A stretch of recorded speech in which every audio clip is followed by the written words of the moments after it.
going. And so having spoken about this transformation is an initiation from defensive to expansive box mechanism. Yeah, so that's what we're gonna do in this training, is expanding. You will get to expand your box, because we talked about it, Nadine and Marianne, that you can choose, like there's two possibilities of who made your box. Either you made it or someone else made it. So they made it. And in this expand the box training, the radical invitation is to choose I made it, because then that means you're the designer of your box who can redesign it at any time for no reason at all, not having to justify it to your parents, to your partner, to your children, to your friends. You can redesign it because you're the designer of your box.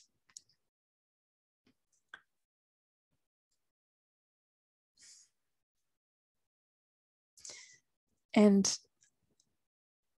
this is what really excites me about this possibility, is that it never stops.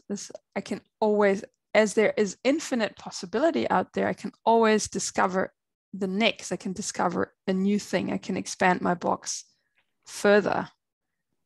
Doesn't mean I have to always go. And it keeps on.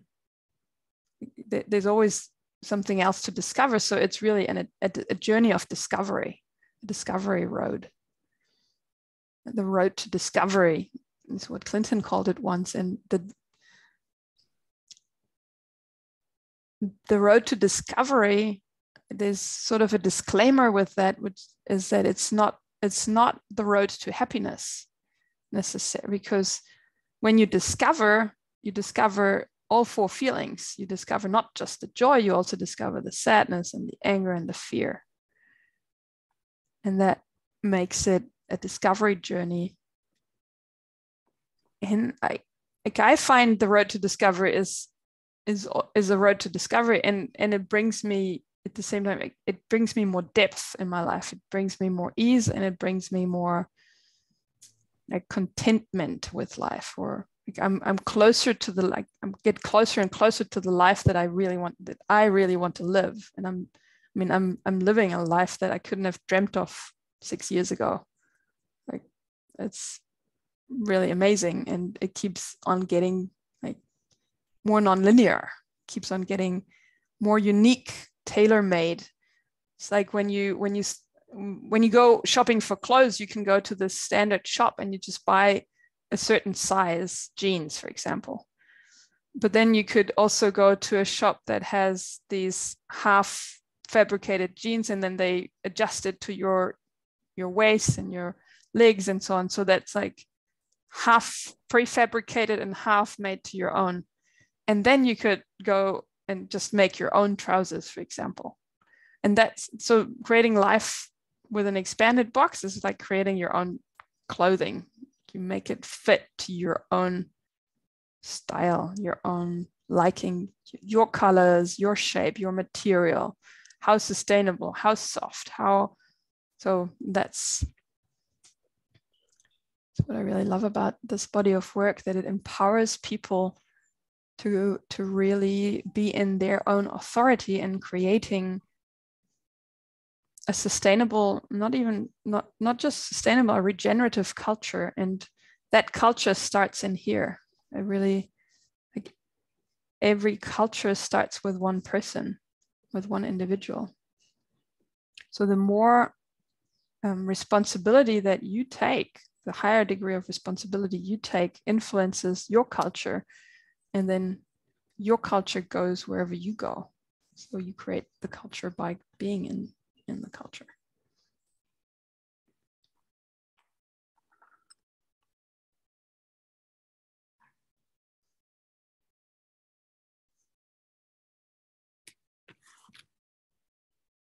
And then what you've already shared and what you're experimenting with is this, at the core of it is the human being, right? So inside the box there's the being. The box defends the being, and being is a verb. It's a state of being. Being is an act rather than a noun. So when I ask you, who are you? You can talk about your box, or you can talk about your being.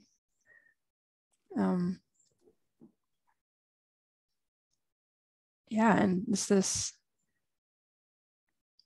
and in the being, like, that requires feelings. It requires to feel. It requires to be aware of other ego states that close down, like that protect the being as well, like the parent and the adult and the child ego, gremlin ego states. All these clever sabotaging mechanisms that we've come up with so that we're safe, so that we're to protect ourselves, to defend survival. And there's a quote by this German author Erich Kästner who said, "Life is always life-threatening." I like that. You know, life will always end deadly too. There's no way around that, this life at least. And the question is, how do we fill it with life, like really meaningful aliveness?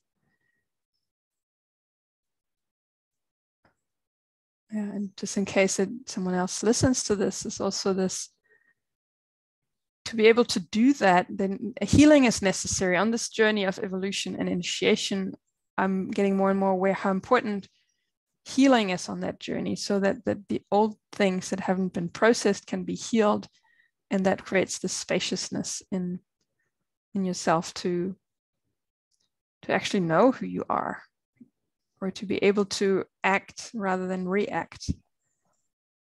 And especially, you know, when relationships break up, it needs space to express the feelings that are there, so that they can flow. It's like bringing the systems into flow. And when the flow happens, then it doesn't have to be stuck as an emotion that I take into my next relationship. No, I don't have to be angry at all men because my ex-partner did that and that and that. Because I'm allowing myself to feel the anger now, and then it can go through, and I can also even use that anger for clarity in what I want and what I don't want.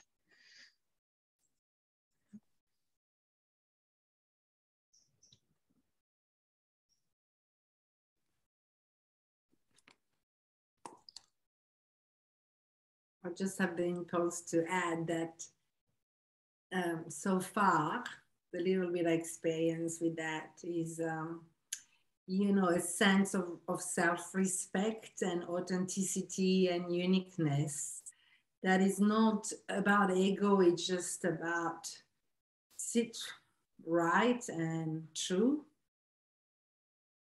Yeah.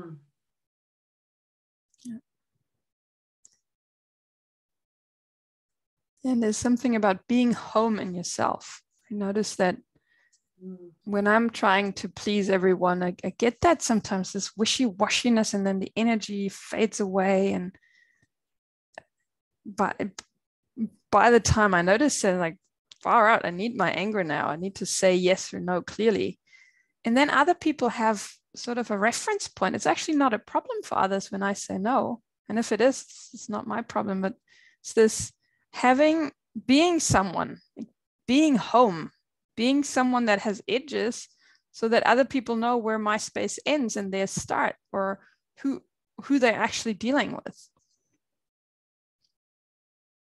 It's being home with my own perspective, with my own reality, or my own feelings. Being home with my own feelings and my own wisdom from that feeling.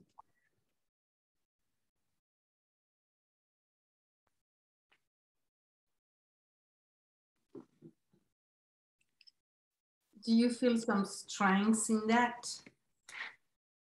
Another word is power. Or power. yeah, there's a power in that, which is not a power over. It's more this power for myself. It's not about the others, then it's about honoring myself and daring that others might not like it.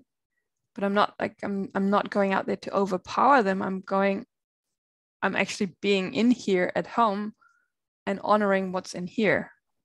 And also taking a stand for that, and not so much defending, but yeah, also protecting that. It's like, this is mine.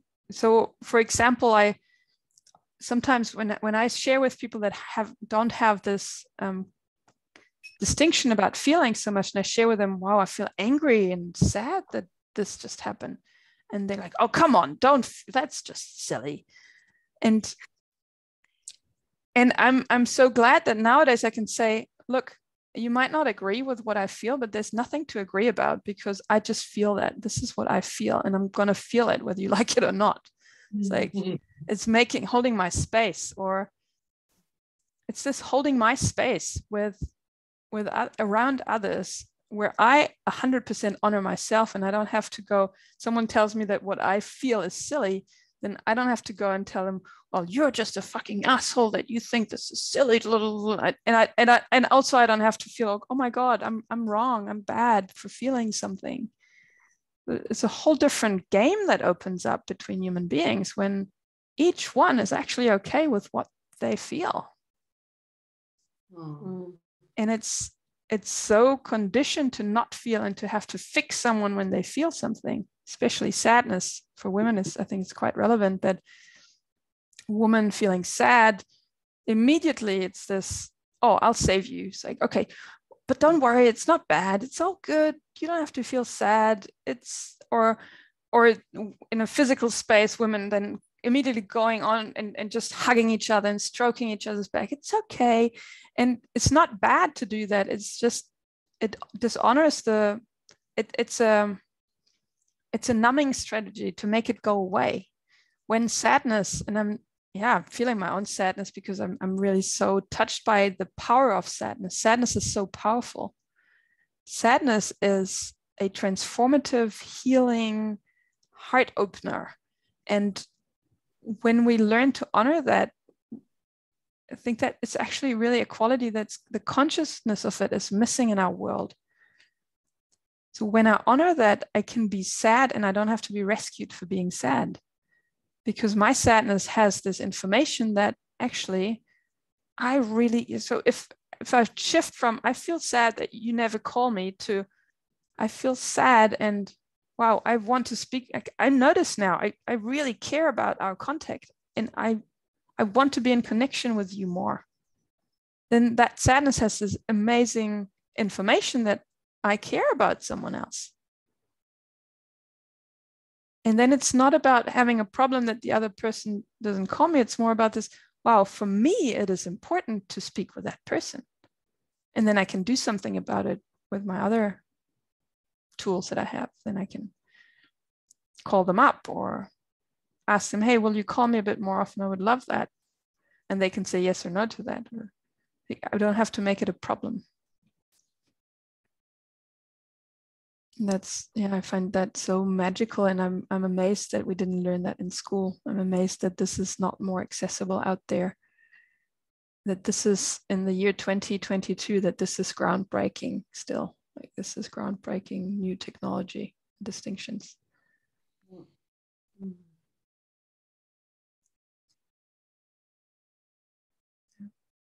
And as you said, Nadine, I think you said it helps you create your community, or shift your community, be in your community in a different way, or create a community of people around yourself. And I see that too as such a valuable tool for communities that go beyond the known, that go into unknown territory, where we're connecting as human beings first, and then creating from that. And an important aspect that ETB and PM, so expand the box training and possibility management, offer is this shadow work. Because if we're not conscious about our hidden purposes, then they're just going to eat up the spaces. So it's bringing consciousness to that part too, consciousness to our suppressed feelings.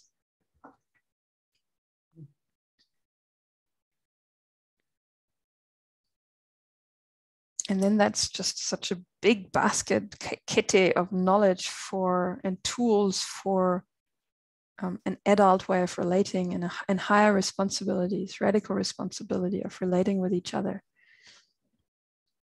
And that in turn, like really, that's what I'm passionate about, is really creating another culture, a different culture that goes beyond patriarchy, creating the culture that comes after patriarchy.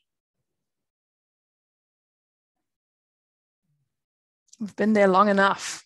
It's time. No wonder that all these women show up to these trainings.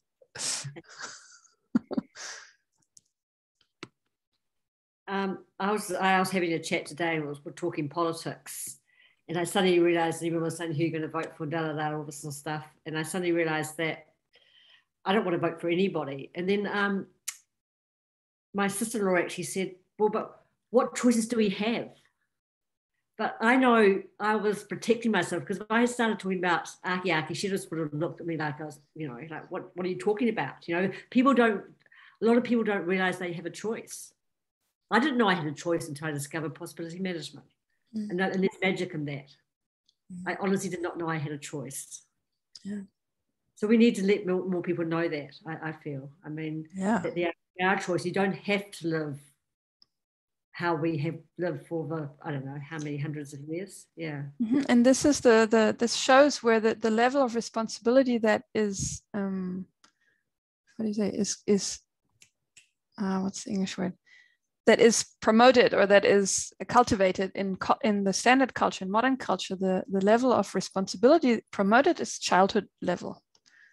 Childhood level is where I don't have a choice. I think I am a grown, like I'm in a grown-up body, but I'm still like, I really believe that there is no choice, that I don't have a choice about my life. So then it's like I still have adults that tell me, give me a range of choices, and I don't live in the ecstasy of being an adult that can create her own reality and can make her own choices. And one choice is also to choose what's on offer. There's even a possibility. It's stepping out of that victim loop of being a child that doesn't have the skills or the material or the resources or the skills. And that child level of responsibility shows also how we treat the planet. Or it shows in all parts and aspects of society, but with rubbish dumps and with also with emotional, like how do we deal with feelings? It shows like, oh, we're not going to deal with them, and then they come out and leak out sideways. So on a child level responsibility, we're just not handling things and waiting for someone else to handle them.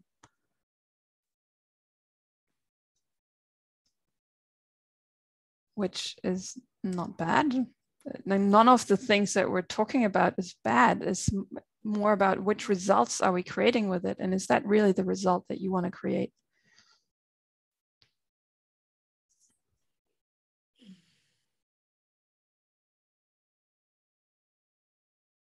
So what kind of results do you want to create for your lives, maybe, or for the world? Make it as big or as small as you wish. Wow.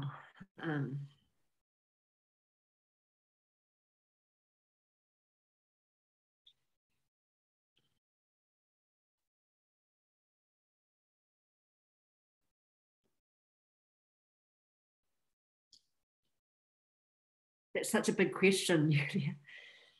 Okay, bring it close to home right now. Let's say just now. Okay, I want to leave the patriarchy. It hasn't served me well. Okay, great. You want to leave the patriarchy. I don't really know what that means because I'm married to a man.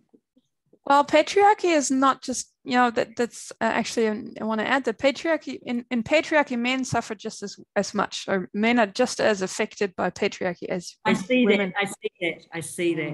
And so I see it in the too. Yeah. Yeah. So it's really not about being against men to leave patriarchy. No, it's actually being for them. Like leaving patriarchy is a service to men first and foremost, because as men don't realize it's easier for women to realize that the system is actually quite detrimental to human beings, and men, which like supposedly are the, you know, benefit more from the system, are just as suppressed, just as limited by the system's offers. I would love to take my men with me. I've got 3 boys and my partner, but I do realize at this point of time that I can't. It's not something that I can only change myself. So that's where I see the transformation, which my transformation is already happening. Not all the time, but I've seen glimpses of the transformation happening. And yeah, I would love to take them with me, but I realize I've got to do the work for myself, and then that opens possibilities up. Mm. Yeah, for new relationships with the same people. Yeah. Yeah. So you're leaving the patriarchy inside of you, which is a big, huge step. It's huge to do that. Yeah.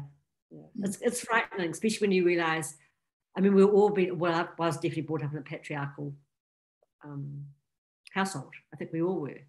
But when you start to be more aware of that, and the programming that went into that, it's pretty big. It is huge. Yeah, it's huge. Yeah. So I think it's great that young people are getting involved with possibly management too, because, you know, they will be having children as well. And yeah, I can see the change happening there as well. It's good. It's great. It's magical. I love it. It's hard work. It is hard work, really. Well, yeah, that's one way of, yeah. It's when I say it's hard work, it's I do deal with my gremlin on a daily basis, but I'm aware of that now. I have an awareness of that. I guess that's the first. That's the beginning of the process, to be aware of your gremlin. I don't know. Yeah. So gremlin is the king or queen of the underworld. Is that part, that nonlinear, I'm just saying that for anybody who watches this recording later, but it's this nonlinear part of that defends the box. So unconscious, the king or queen of our unconscious responsibility. What do you want to create? Things already happening, like even a couple of years ago, just daring to feel okay about feeling. That has changed already a lot, and differentiates, you know, like being the awareness of when I'm in the emotion and the feelings, and appreciating the difference, and accepting also that, accepting and giving me a break when I'm in, you know, traveling with my gremlin or the ego stage, and because I'm also on a journey to something else, and that's okay, just letting it go little by little. And so I want to keep doing that adventure, and also inspire my family, my children, who is already, you know, my daughter, my colleague, my neighbors, that yes, that we have a choice, and that we have responsibility as well, but that we can go on that adventure of, you know, creating the life, creating the life I want. It's already changing, and I thought I was living the life I wanted, you know, building our own boat and sailing around the world with our family for 20 years, but I never really make room for these emotions. And so while I had on the outside a very free life, on the inside, I was enslaved still to whatever emotion or whatever trauma or whatever block I carry with me. And it was such a bloody waste of a good life on the outside. because it didn't match, you know. So I'm looking forward to develop more of, you know, free things, you know, freeing those blocks, these box, these emotion, and fly and roll and skip and dance. Yay, that sounds fantastic. And yeah, and feel empowered to, you know, to feel empowered, yes, with joy. And yes, I understand too that, you know, and one of my story was, well, I suffer enough like that, so now it's all about joy. But, you know, and now I understand that joy, like for me, it doesn't have to be a big high. It just can be that just gentle feeling of, yeah, being home, or gentle joy, or that just little, yeah, that well-being, or that, yeah, that knowing that's okay, that's it, that's, yeah, that's me, or that's me, part of that world, and it's okay. Yeah. Aho. I have a lot of sorry, you say? Aho is what I say, and I want to come to an end. But did you yes. were say you want to? Did you want to finish what you were saying? I just say I am, you know, I am feeling a lot of sadness when I hear my colleagues saying they have no choice, and yeah. So, and I have in me that joy that I know there is choice. Mm-hmm. And to share it with more people is, yeah, it's beyond my wildest dreams. Yeah. Yes. Thank you for your sadness and your joy. And it's this, yeah, it's a treasure to give away. That's what I love about this work. It's a treasure that keeps growing by giving it away, and it's, yeah, that's what it is.